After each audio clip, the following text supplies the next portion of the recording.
Shalom.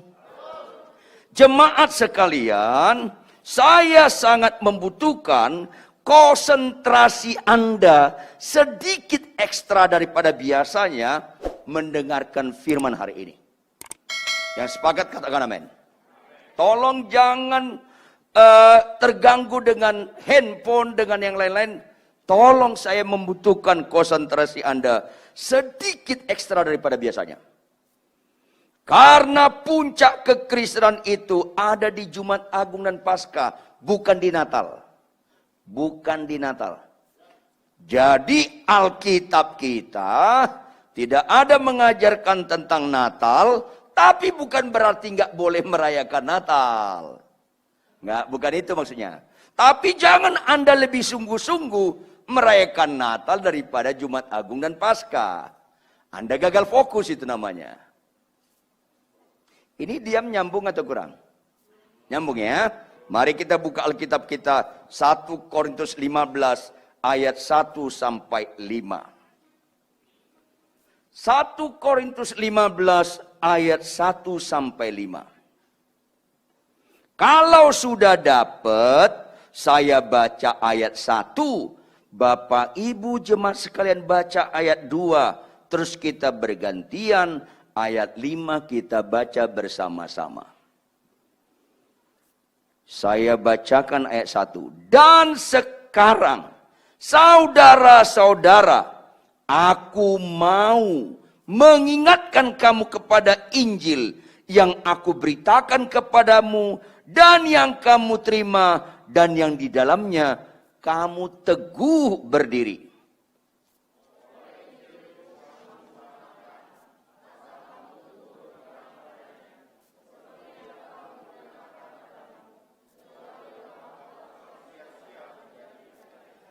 Sebab yang sangat penting telah kusampaikan kepadamu. Apa itu yang sangat penting? Yaitu apa yang telah kuterima sendiri. Ialah bahwa Kristus telah mati karena dosa-dosa kita sesuai dengan kitab suci.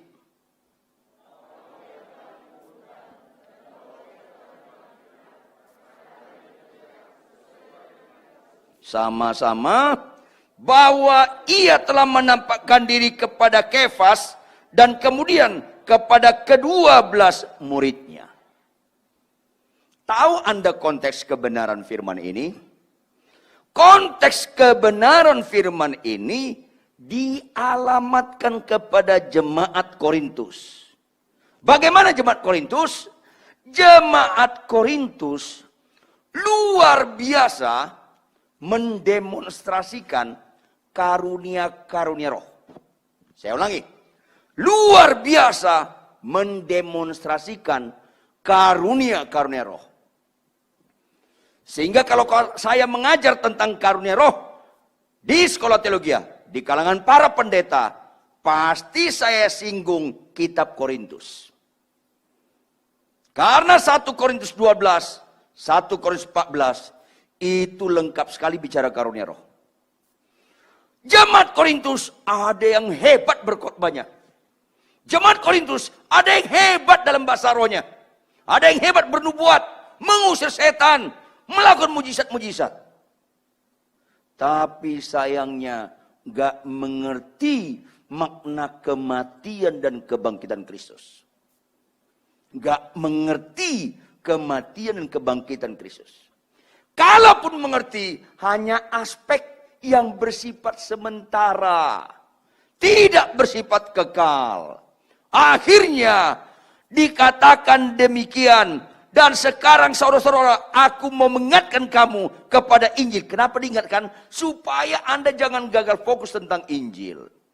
Yang aku beritakan kepadamu dan yang kamu terima. Sudah mereka terima. Tapi mereka lupa dan tidak terfokus kepada nilai yang menurut Yesus harus nilai. Dan yang di dalamnya kamu teguh berdiri. Tapi kenyataannya ayat 2. Oleh Injil itu kamu diselamatkan.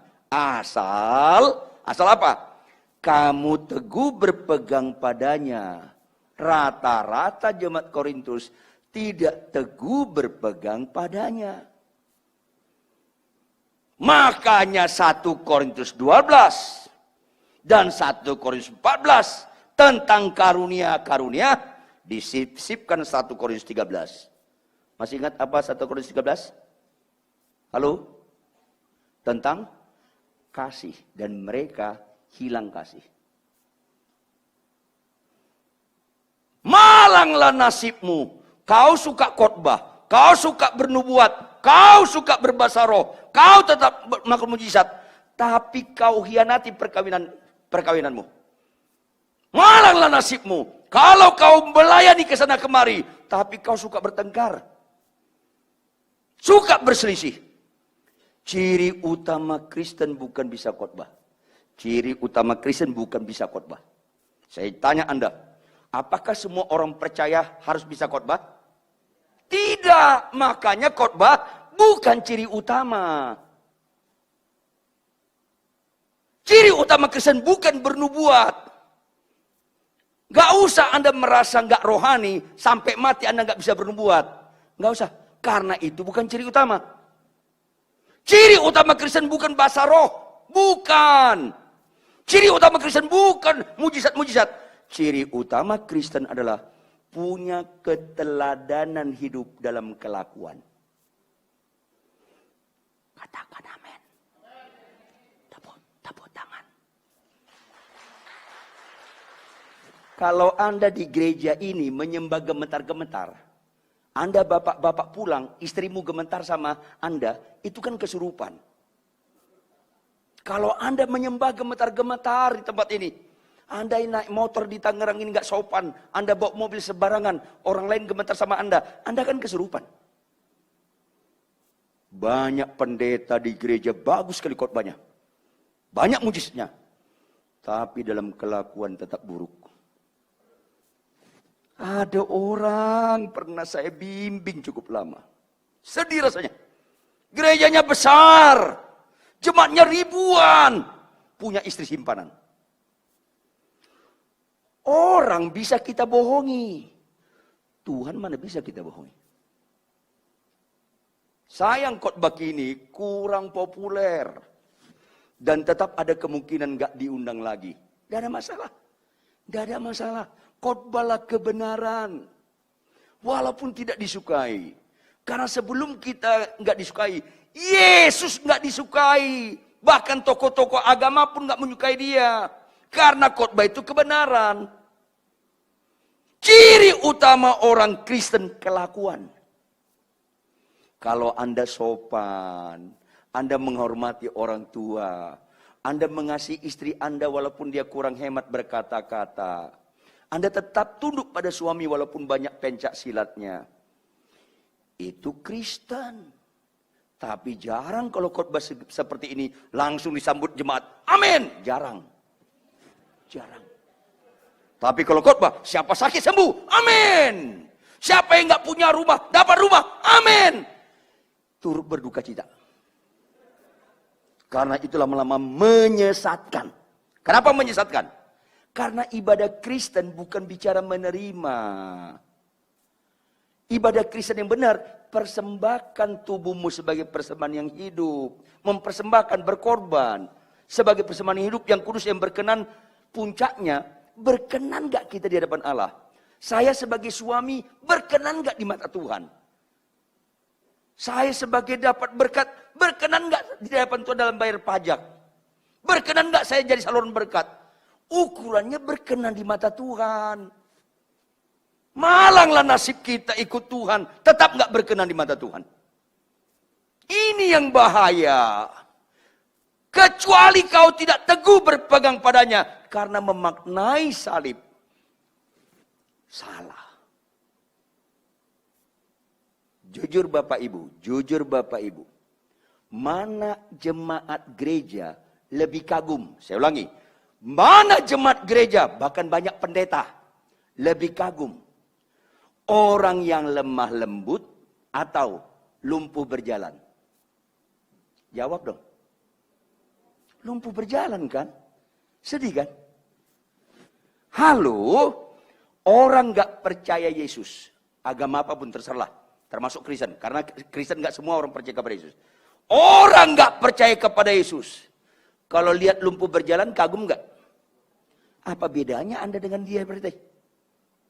Orang koruptor, orang punya istri simpanan, orang pemain judi, orang buka situs porno. Kalau lihat orang lumpuh berjalan, kagum nggak?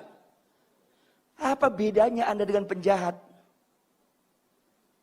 Lumpuh berjalan buta celik, mana pernah mengagumkan Tuhan? Karena kesembuhan, nggak ada kaitannya memuliakan nama Tuhan. Kesembuhan doang, garis bawahi, doang. 10 orang sakit kusta, semuanya sembuh. Tapi Tuhan Yesus bilang apa? Kemanakah yang 9 lagi? Mengapa mereka tidak kembali memuliakan Allah? Sembuh itu nggak memuliakan Allah. Kenapa satu ini yang memuliakan Allah? Karena dia nggak berhenti pada kesembuhan. Dia nggak berhenti kepada kesembuhan. Karena dia tahu makna salib. Dia bertobat. Dia bertobat. Dia mempersembahkan hidupnya kepada Tuhan dengan kata-kata tersungkur, proskuneo. Mempersembahkan hidupnya kepada Tuhan. Jadi kesembuhan gak ada kaitannya memuliakan Allah. Kecuali setelah Anda sembuh, Anda makin taat kepada Tuhan. Katakan amin. Tepuk tangan yang keras. Apa setelah tepuk tangan? Apa setelah tepuk tangan? Bertobat. Karena nggak ada rohaninya tepuk tangan. Tepuk tangan tanpa pertobatan inanilahi. Ya, karena tepuk tangan tanpa pertobatan inanilahi. Sembuh tanpa pertobatan inanilahi. Makanya kita harus maknai. Lihat ayat 3. Tolong tampilkan operator. 1 Korintus 19 ayat 3. Ini kata-kata langka. Sebab yang sangat penting telah kusampaikan kepadamu. Catat bapak-bapak, ibu-ibu. Kalau Anda baca Alkitab dari Kejadian sampai Wahyu berulang-ulang. Kata langka dalam Alkitab, kata sangat penting. Jarang kata sangat penting digunakan dalam Alkitab. Kalau sampai digunakan, jangan lupa. Jangan gagal fokus. Ini benar-benar kalau Alkitab berkata sangat penting, itu juga sangat penting bagi saya, bagi Anda. Karena Alkitab berkata sangat penting. Kenapa banyak orang Kristen, kenapa banyak pelayan gereja gak menganggap ini sangat penting? Apa itu yang sangat penting? Yaitu penting juga bagiku, kata Paulus. Apa yang telah kuterima sendiri, itu sangat penting. Ialah, lanjut apa? Bahwa Kristus telah mati, ayat 3 operator. Kristus telah mati karena, jangan lupa, itu sangat penting. Kenapa diganti banyak orang? Kristus mati karena penyakit kita. Enggak. Kristus mati karena kita gak punya anak, dapat anak. Bukan. Jangan larikan Kristus mati karena dosa-dosa kita dengan yang lain. Enggak. Tidak, dan tidak. Nanti kita akhirnya enggak fokus. Kristus telah mati karena dosa-dosa kita. Kenapa? Bapak, Ibu, jemaat sekalian, yang paling serius dalam hidup ini dosa. Bukan kanker, bukan COVID-19. Kanker nggak begitu serius. Saking nggak seriusnya, nggak ada upah kanker maut, nggak ada. Nggak ada upah COVID-19 maut, nggak ada. Upah dosa adalah, catat baik-baik. Kenapa dibelok-belokkan ayat ini kepada yang lain? Makanya banyak orang Kristen udah melayani, udah khotbah, masih kompromi dengan dosa. Gregetan sekali lihat orang Kristen seperti ini. Khotbah, jemaat puluhan ribu, masih berzina loh. Khotbah masih menggelapkan pajak loh. Khotbah melayani masih nggak sopan di jalan raya loh. Repot sekali. Karena nggak terfokus berita sangat penting ini. Kristus mati karena dosa-dosa kita. Makanya dalam KKR dimanapun saya berkhotbah selalu bilang, berbahagialah sakitmu sembuh atau tidak sembuh, tapi dosamu diampuni. Itu yang benar. Malanglah nasibmu, malanglah nasibmu. Kalau sakitmu sembuh atau enggak sembuh, tapi kau enggak bertobat. Itu yang malang. Ini penting sekali Bapak Ibu. Banyak orang nggak merekam ayat ini, nggak menghayati, akhirnya nggak fokus, akhirnya melayani ke sana kemari, nipu jalan terus. Nggak jijik terhadap dosa. Nggak berhenti berbuat dosa. Selesai.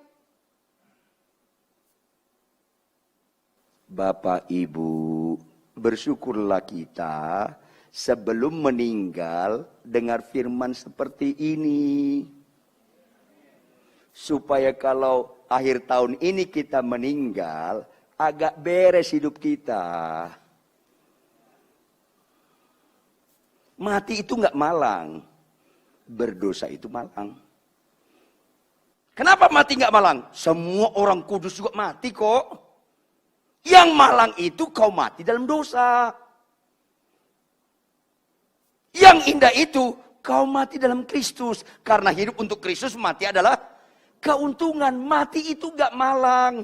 Salah satu mujizat yang indah adalah kematian orang benar. Karena berharga kematian orang yang dikasih Tuhan orang benar. Berharga. Itu salah satu mujizat. Makanya gak usah takut mati.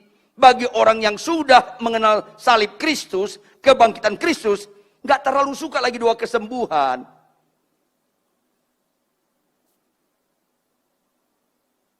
Kau naik pesawat ke Bali. Begitu diumumkan pesawat kau delay, komplain. Delay 3 jam, marah. Mana lebih bagus, Bali atau surga? Maka bilang sama Tuhan, Tuhan kalau kau panggil aku ke surga, jangan delay lah, on time lah. Tuh ketawa Anda mengandung kepedihan. Karena nggak mengerti ini. Sedih rasanya. Ciri utama orang Kristen bukan umur panjang. Maka Yesus kasih contoh, umur 33-an dia meninggal. Karena umur panjang bukan ukuran rohani. Tapi apa yang kita isi dengan usia kita pendek atau panjang, kualitas itu yang menentukan, bukan kuantitas. Stefanus pun 30-an something meninggal. Nah, ini perlu kita samakan persepsi kita dengan Alkitab. Kenapa ini sangat penting? Karena dosa yang paling serius dalam hidup manusia. Siapapun manusianya, entah dia raja, presiden, gubernur, entah dia orang di belahan bumi manapun, entah dia agama apapun, catat baik-baik, dosa yang paling serius. Pertama, Anda harus mengerti apa itu dosa. Allah menciptakan manusia menurut gambarnya. Berarti kita gambar siapa? Gambar Allah. Fungsi gambar menyenangkan aslinya. Kalau Anda punya foto, foto itu gambar Anda. Selamanya gambar Anda itu menceritakan Anda. Gak pernah foto Anda menceritakan tentang Monas. Gambar Anda diletakkan di ruang tamu, di kamar tidur, di dapur, di toilet sekalipun, tetap menceritakan Anda. Apa arti Allah menciptakan kita menurut gambarnya? Di mana saja dan kapan saja kita menyenangkan hati Allah. Jangan lihat rohani saya waktu khotbah saja Bapak Ibu. Karena khotbah bukan representatif rohani. Kalau Anda mau lihat rohani saya, tinggal di rumah saya 6 bulan. Nggak bayar. Lihat sehari-hari. Ketika istri saya kurang hemat berkata-kata, bagaimana sikap saya? Rohani itu bukan di khotbah, di kelakuan.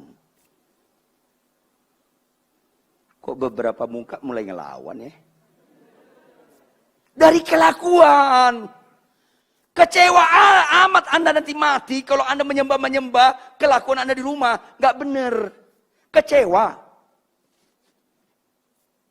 Maka Tuhan berkata, apa arti menyenangkan hati Allah? Apa arti menceritakan Allah? Taat dalam segala perkara. Diwakili dengan Adam dan Hawa. Semua buah pohon di taman ini boleh kau makan buahnya. Tapi yang satu itu jangan kau makan buahnya. Kalau kau makan kau akan mati. Fokusnya bukan buahnya. Kurang kerjaan orang meneliti buah apa itu. Fokusnya bukan buahnya. Kurang kerjaan orang menyebut namanya si malakama, kuldi. Itu kurang kerjaan. Entahkah itu buah kecapi, entah durian, masa bodoh. Karena fokusnya bukan buahnya. Fokusnya perintahnya. Ulangi, fokusnya apa? Lu mau taat atau kagak? Itu dia. Apa makna di balik itu? Bapak, Ibu, saudara sekalian, maknanya. Kalau kita taat, catat baik-baik, catat baik-baik. Kalau kita taat, itu satu-satunya. Saya ulangi, itu satu-satunya statement hidup yang berbobot mengaku Yesus Tuhan. Sebaliknya, kalau kita tidak taat, itu satu-satunya statement hidup yang berbobot menolak Yesus Tuhan. Ini supaya kita ngerti makna salib. Dosa itu bicara ketidaktaatan. Nilai utama dalam Kristen ketaatan. Sampai Tuhan berkata, orang yang berbahagia, orang yang mendengarkan firman Tuhan serta memeliharanya. Apa itu memelihara? Merenungkannya siang dan malam. Apa arti merenungkan? Menembakkan kepada diri dulu dan melakukannya. Taat. Gak ada Alkitab berkata orang berbahagia sakitnya sembuh. Gak ada. Sama sekali gak ada. Tahun 81 saya jadi hamba Tuhan. Saya baca Alkitab dari tahun 81 sampai 86 saya hitung. 23 kali bolak-balik. 86 sampai sekarang nggak saya hitung. Artinya, memang Alkitab tidak pernah menjelaskan Tuhan dipermuliakan karena kaya, enggak. Apalagi karena cantik ganteng, enggak. Enggak usah terlalu habis waktumu ibu-ibu, uangmu ibu-ibu supaya cantik, enggak. Lu kurang kerjaan tuh. Enggak salah Anda ke salon, tapi janganlah 4 jam ke salon, 15 menit baca Alkitab. Padahal kecantik itu dari dalam, dari batin. Inner, bohong lo. Dari dalam. Wanita lemah lembut, sabar, penuh kasih. Itu jauh lebih cantik daripada keluar masuk salon. Tapi Anda nggak bisa mengampuni suamimu. Itu kayak mak lampir. Oh, saya nggak pernah lihat mak lampir. Maka Bapak Ibu Adam dan Hawa melanggar. Saking seriusnya dosa. Saking seriusnya tidak taat. Langsung diusir. Langsung diusir. Hanya kejadian dosa. Hanya kejadian ketidaktaatan. Putus hubungan kita dengan Allah. Tidak ada akibat mandul putus hubungan dengan Allah. Enggak ada. Karena mandul enggak serius. Enggak ada karena kanker putus hubungan dengan Allah. Enggak ada. Enggak ada kena COVID-19 putus hubungan. Enggak ada. Tetapi Bisa orang kena COVID-19 putus hubungan dengan Allah. Masalahnya bukan COVID-19-nya. Masalahnya histori kau kena COVID-19 karena ketidaktaatan enggak? Pemerintah bilang 3M, masker, mencuci tangan, menjaga jarak. Kau ke pasar enggak pakai masker, ada ketidaktaatan, itu dosa. Kena COVID-19 itu karena dosa. Tapi anak rohani saya, seorang dokter, mendedikasikannya untuk merawat orang kena COVID-19. Dia ikuti protokol kesehatan sebagai tenaga kesehatan dengan benar, dengan disiplin. Akhirnya kena COVID-19. Nggak dosa, karena dia taat. Jadi konteksnya bukan kena COVID-19-nya. Tapi histori dia kena COVID-19. Ada unsur ketaatan atau ketidaktaatan. Itu yang serius. Makanya ada unsur ketidaktaatan pada Adam dan Hawa, diusir. Malang sekali nasib kita Bapak Ibu, masuk gereja keluar gereja, malas baca Alkitab, nggak taat. Malang banget nasibmu Bapak Ibu, masuk gereja keluar gereja, istrimu maki, suami memaki, lu balas maki. Gak ngerti Anda tertangkap mati Yesus karena ketidaktaatan kita. Supaya ketidaktaatan kita diganti jadi taat absolut. Akibat dosa serius sekali, hilang kemuliaan nama Allah. Tidak bisa cacat fisik membuat hilang kemuliaan Allah. Hanya dosa yang membuat hilang kemuliaan Allah. Jadi kalau ada saudara kita, ada anak kita, maaf, kakinya kecil sebelah, matanya nggak bisa melihat, nggak malang. Tapi malanglah nasibmu, anakmu ganteng pinter, tapi sukanya melawan orang tua, malang. Karena ada unsur dosa. Ini maksudnya di ayat ini, supaya Anda ngerti, Kristus kurang kerjaan. Kalau dia mati karena cacat fisik kita. Kurang kerjaan. Tapi karena dosa. Karena itu yang serius. Maka akibat dosa putus hubungan kita dengan Allah. Tuhan Yesus bilang apa? Di luar aku kau nggak bisa berbuat apa-apa. Betapa seriusnya itu dosa. Kata Salomo, segala sesuatu di bawah matahari adalah kesia-siaan. Kita kira usaha kita, kepintaran kita, kepenjaran kita bisa memberikan solusi. Nol. Catat dong baik-baik. Makin banyak dokter, makin pendek umur manusia. Benar nggak? Bukan saya larang Anda ke dokter. Dokter itu Anda boleh. Tapi jangan lupa, itu jawaban short time. Waktu yang singkat. Nggak kekal. Ada nggak dokter jantung mati karena sakit jantung? Banyak. Zaman Adam dan Hawa nggak ada dokter, umur 900 sampai 1000 tahun. Zaman Nuh mulai ada tabib-tabib, umur mulai di korting 700 tahun. Zaman Musa lebih banyak lagi tabib-tabib, umur lebih banyak di korting, paling kuat 200 tahun. Zaman kakek nenek kita, kungkung popo akong, mbah kakung opa oma, lebih banyak dokter daripada zaman Musa. Umur nenek saya dari mama saya 106 tahun. Jawab dong Bapak Ibu, mana lebih banyak dokter, zaman kita atau zaman kakek nenek kita? Zaman kita, saya tidak menghakimi, sulit sekali umur Anda 90 tahun. Emang Anda kira dokter jawaban? Enggak. Makin banyak sarjana hukum, makin rusak hukum. Yang ngerusakin siapa? Bukan tukang ojek. Bukan tukang becak. Yang tahu hukum yang rusak hukum. Makin banyak ahli ilmu jiwa, makin banyak orang gila. 10 orang sakit jiwa datang ke dokter ahli jiwa. Keluar jadi 11. Karena dokternya pun gangguan jiwa.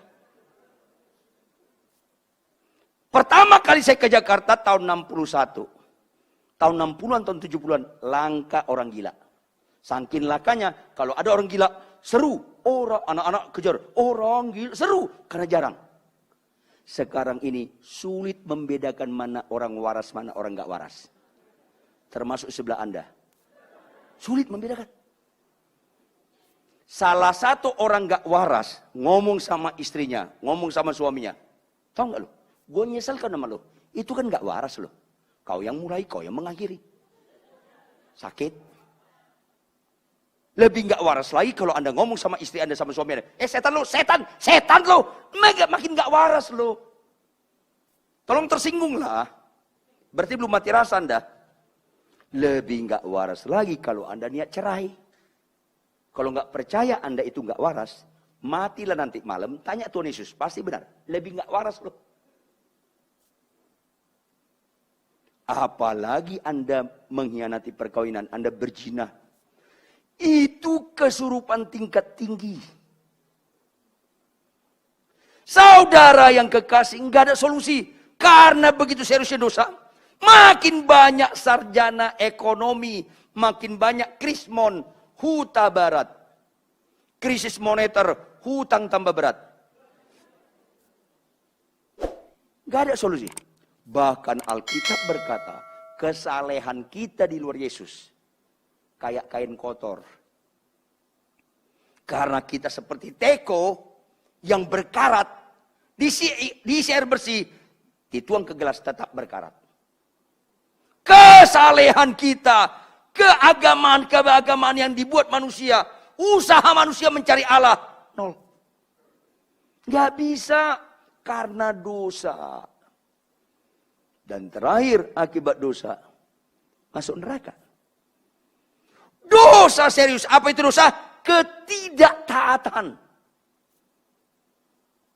Ini penting Bapak Ibu. Tapi ini tidak dihayati. Makanya ayat 2 operator. Ayat 2 operator. Oleh Injil itu kamu diselamatkan. Apa berikutnya? Asal kamu teguh berpegang padanya. Kenapa diperingati? Rata-rata orang gak teguh berpegang padanya. Itu yang saya bilang. Bertobat lahir baru, puji Tuhan. Tetapi selanjutnya, kau mulai dengan roh, kau jalani dengan daging. Ya susah.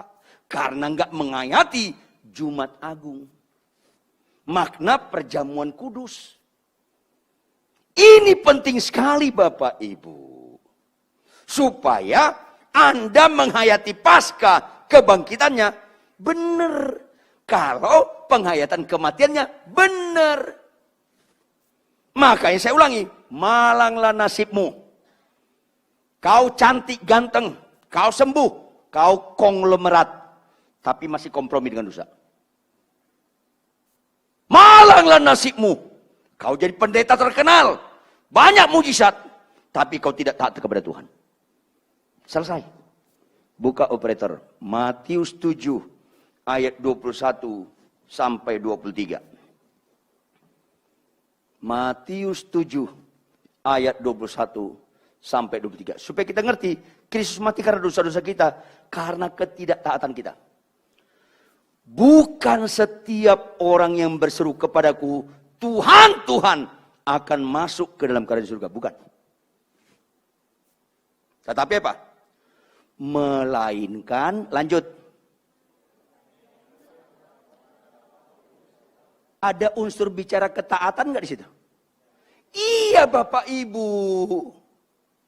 Karena apa? Karena kita suka membohongi diri. Ayat 22.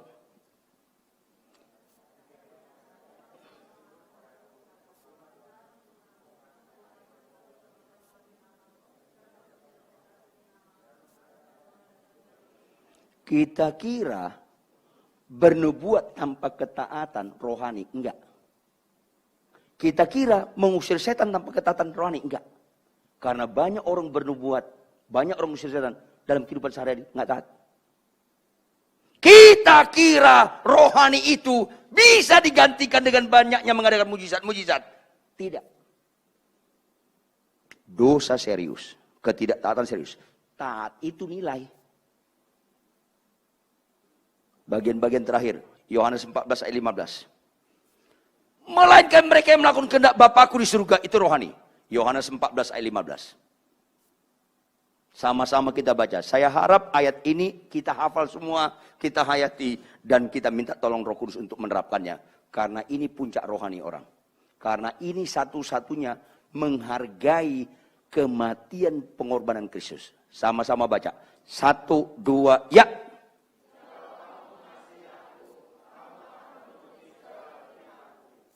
Tuhan yang sempurna, yang mulia, yang sudah melakukan segala-galanya, tetap merendahkan hati, berharap kita mengasihi Dia. Luar biasa. Tetap Dia mengharapkan kita bernilai. Di mana? Kamu akan menuruti segala perintahku. Bapak-bapak, perintah Tuhan kasihlah istri, jangan korbankan mengasihi istri karena kelakuan istri. Jangan sesat loh, jangan.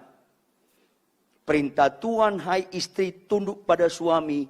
Jangan korbankan tunduk pada suami sebagai ketaatan kepada Tuhan karena kelakuan suami. Jangan. Anda jangan lebih tertarik dipengaruhi kelakuan suami daripada tertarik dengan perintah Tuhan. Seorang tokoh masyarakat saya bilang, jangan cerai. Pak Pendeta Ridwan, istri saya berzina, tetap jangan cerai. Kau nggak pernah mentuhankan Yesus kalau kau nggak taat. Lu istri saya berzina.